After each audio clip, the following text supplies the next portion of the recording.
So Dragon Ball FighterZ came out in 2018 and everyone was like, hey, isn't that Bun's joke?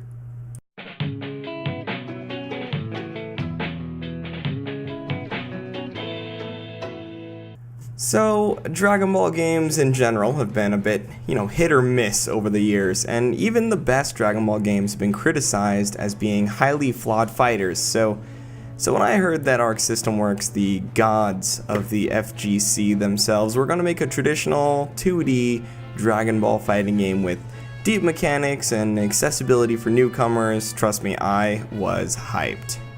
To be honest, I didn't have much 2D fighting game experience going into FighterZ. I grew up with games like Tekken, Soul Calibur, Dead or Alive, of course the Budokai trilogy, but I didn't really start playing 2D fighters until NetherRealms, the NetherRealms Mortal Kombat games, and Street Fighter V. But even then, it was mostly casual play. So I tried to learn Street Fighter V actually, but the game never really grabbed me. FighterZ, on the other hand, oh man, have I been hooked. So without further ado, let's get right into the nitty-gritty in my review of Dragon Ball FighterZ. Dragon Ball games' stories have traditionally been recreations of the important scenes from the anime mixed in with a few unlockable what-if scenarios and extra fights. So this game straying from that and featuring an entirely original story, as well as a brand new original character designed by Toriyama himself, is highly commendable. Truth be told though, the story is a huge missed opportunity. It's cut into 3 parts, each following a different perspective. So part 1 is the hero side. It's basically a long tutorial, follows Goku and pals as they fight zombie clones and newcomer Android 21. Part 2 centers around the newly resurrected villains as they do the same as in part 1, and part 3 centers around Androids 16, 18, and 21 as they do the same as in parts 1 and 2. The story itself is fine, set sometime after Zamasu's defeat, but before the universe survival arc. You play as a human who's gained the ability to link with famous Dragon Ball heroes and villains, and seeing everyone work together and their interactions are by far the best part of the game. Whether it's Cell and Vegeta roasting Gohan, Tien calling Goku a bad grandfather, 18 being protective over Krillin, Gohan thinking the Ginyu Force poses are cool, Goku and Gohan coming up with fusion names, or any of the other countless scenes. Fans of Dragon Ball are bound to love every second of this game. Well, except for one part. So, the story is fine. Cutscenes and dialogue are excellent. The gameplay loop, though, it sucks. Fighting waves of clones in between cutscenes, it really is useless padding, and the never-ending tutorial that is part 1 makes it so much worse. Luckily, though, the rest of the game is much better. There's tournament modes that you can run with AI or your friends, arcade mode, as well as a 3v3 party mode, casual and ranked world matches, arena matches, and a great practice mode too. Really great tutorials in this game. As you play, you earn Zenny, which is used to buy random drops 10 roll style. No microtransactions here though, and all you earn is basically cosmetics, title cards, lobby characters, alternate colors, that kind of stuff. As for the combat itself, buckle up, this is a true ArcSys fighter, ladies and gentlemen. Its mechanics go deeper than any Dragon Ball game before it, yet at the same time, this is the most accessible fighter I've ever played. Auto combos and simple inputs make this easy for newcomers to pick up, yet hardcore players can still pick the game apart and learn all of the mechanics. Best of all, the simple combat it's not a separate mode like other games. They incorporated it into the main gameplay, preventing casuals from having to, relearn everything or unlearn everything they know in order to improve.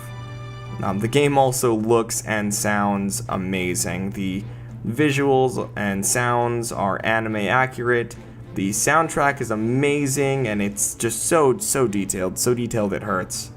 But now let's talk some negatives. So, rage quitters. There's no penalty, so people just leave instead of losing their ranked matches. Network performance has been pretty bad as well. The game still has a frame rate lag system.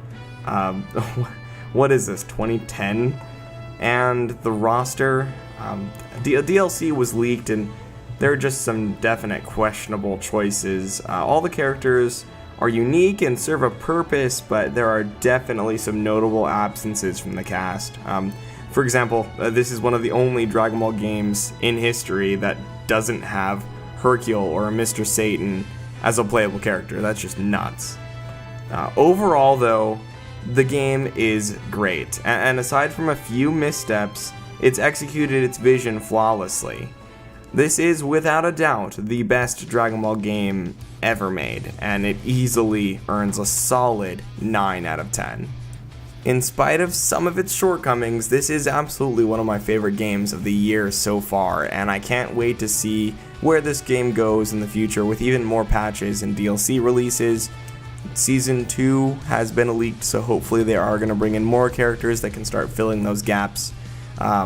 Hopefully we do get Hercule later on, but I'm definitely very excited to see, how the game improves going forward, and I'm definitely still in it. I love this game, and I want to keep learning it and getting better and improving, learning all the mechanics in and out. This is the first fighting game that's ever really made me want to learn it and get better.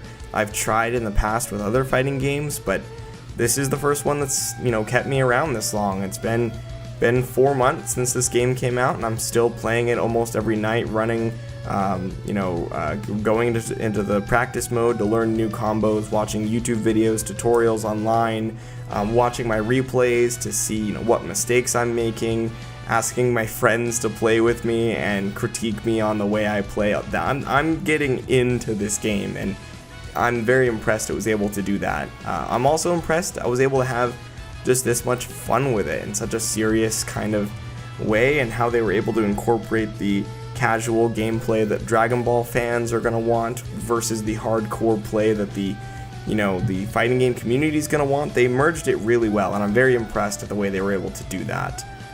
Obviously, Arc System Works, they make amazing games, amazing fighting games. They're the champion of the fighting game community right now, and at the moment it just seems like they can do no wrong, but I was definitely very impressed at how they handled this game.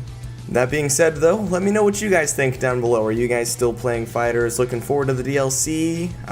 Let me know what you guys think in the comments section down below, and I appreciate you guys coming and checking out this review. This is definitely a game that means a lot to me, so I'm happy to be able to speak about it and talk about it with you guys. I went a little bit more in depth with this review than I typically do on this channel, so let me know if that's a style you guys like going forward, because I might keep doing this or even expanding upon it further. In my future reviews, I made sure that I had, played the game extensively, put a lot of time into, my bullet points in the script, and made sure I really knew what I was talking about before I, went into this. And I'm not reviewing this as somebody who's, played a bunch of fighting games and really knows things in and out. I am definitely just a middle-of-the-road player. I'm only a dark green square rank. I'm about 250,000 or so BP, so trust me, I'm not amazing by any means, but I do feel like I'm still qualified to talk about this game. I've played it a ton, I've really put the time in, and I do absolutely love this game. I can easily recommend it to anybody, even, non-fighting game fans. It definitely is a game that it will help you, it eases you into it, and it does a really good job of explaining its systems.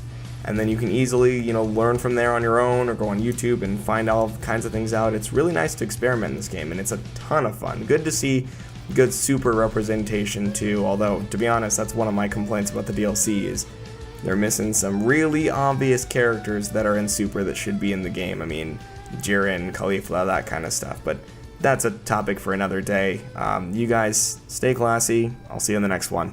Peace.